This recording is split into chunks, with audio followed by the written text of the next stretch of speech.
Olá, meu amigo, minha amiga, que Deus o abrace com carinho nesta hora. Deixa eu lhe fazer uma pergunta. Você seria capaz de dar a sua vida por um amigo? E se ao invés de ser amigo fosse um inimigo, você morreria no lugar dele?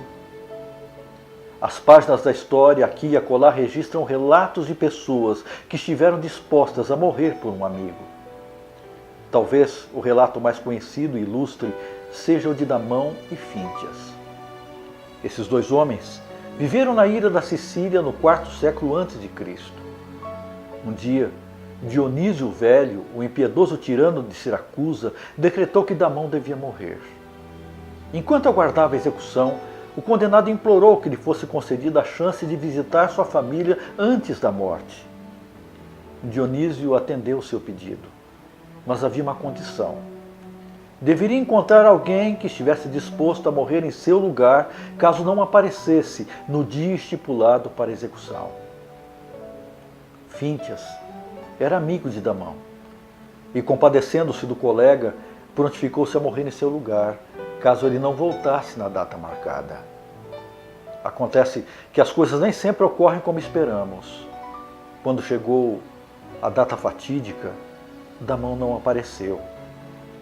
Sem que Fíntias soubesse, o navio em que o amigo viajava foi retido por ventos contrários. Sem alternativas, Fíntias foi colocado no patíbulo. Antes da execução, deram-lhe oportunidade para falar. Em suas palavras de despedida, não havia ódio, não havia decepção, nem mágoas. Ele reafirmou sua amizade por Damão e disse que nada tinha a lamentar. Estava convicto de que o amigo fizera o que era possível para voltar no tempo designado.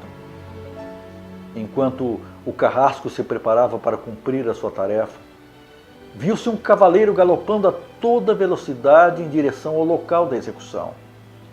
Então, pôde-se ouvir uma voz gritando: "Parem com a execução!" Era Damão que vinha a galope. Chegando mais perto, ele pulou do animal e subiu ao tablado onde estava Fíntias.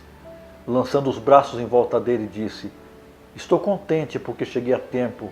Você foi fiel até a morte." Surpreendendo a todos, Fíntias respondeu: "Damão, sendo que não posso morrer para salvá-lo, peço que me seja concedida a honra de ser executado junto com você." A história registra que o frio Dionísio, neste momento, ficou tão comovido com esta demonstração de amizade, que perdoou a Damão e solicitou que os dois o aceitassem como amigo também. Não é este um lindo relato, estranho para esses nossos dias de tanto egoísmo? Talvez o apóstolo Paulo tivesse este relato em mente quando escreveu as palavras que estão em sua epístola, na Epístola aos Romanos, no capítulo 5, versos 7 e 8.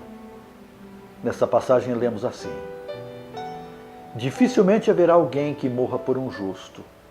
Pelo homem bom, talvez alguém tenha coragem de morrer, mas Deus demonstra o seu amor por nós.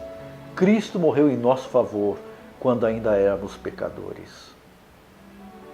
Estamos na época da chamada Semana Santa. Nesses dias, de alguma maneira, as pessoas relembram a paixão de Cristo. Mas eu temo que a cada ano que passa, nós compreendamos cada vez menos o que significou para nós o sofrimento e a morte de Jesus. Nesses nossos dias de tanta corrupção, de conceitos morais tão relativos, dias em que uma vida de conforto e fartura aqui neste mundo apela mais ao coração humano que à vida eterna, fica difícil entender conceitos antigos como pecado, transgressão, condenação, perdão, graça, justificação, salvação.